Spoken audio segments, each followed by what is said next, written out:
പത്തനംതിട്ടയിൽ താൻ നടത്തിയ പ്രസംഗം ദുർവ്യാഖ്യാനം ചെയ്യപ്പെട്ടെന്ന് AICC general secretary KC Venugopal. മുഖ്യമന്ത്രിക്ക് സ്തുതി പാടുന്ന മന്ത്രിമാരെയാണ് ഉദ്ദേശിച്ചത്. അത് മറ്റൊരാളുടെ പേര് പറഞ്ഞ് ദുർവ്യാഖ്യാനം ചെയ്തെന്നും KC വേണുഗോപാൽ പറഞ്ഞു. കൊട്ടാര വിദൂഷകനെ പോലെ പിണറായി ഭരണം മൂന്നാം വട്ടം എന്ന് പറഞ്ഞ് രാജഭക്തർ ഇറങ്ങിയിരിക്കുന്നു എന്നായിരുന്നു വേണുഗോപാലിന്റെ പരാമർശം.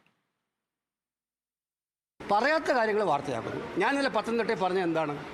ഞാൻ പറഞ്ഞത് ഇവിടെ പാട്ട് സെക്രട്ടേറിയറ്റിൽ സ്തുതിഗീതം, മന്ത്രിമാർ പറയുന്നത് ഈ സർക്കാർ മൂന്നാമതും വരും. അവിടെയാണ് ഞാൻ പറഞ്ഞത് ഈ സർക്കാർ മൂന്നാമത് വരുമെന്ന് CPMൻ്റെ കാഡറിൻ്റെ അടുത്ത് ഒരു ലിഖിത പരിശോധന നടത്തി നോക്കിയാൽ അവർ പറയും, തലയിൽ കൈവച്ച് പറയും ഇനി മൂന്നാമത് ഞങ്ങൾക്ക് വേണ്ടേന്ന്.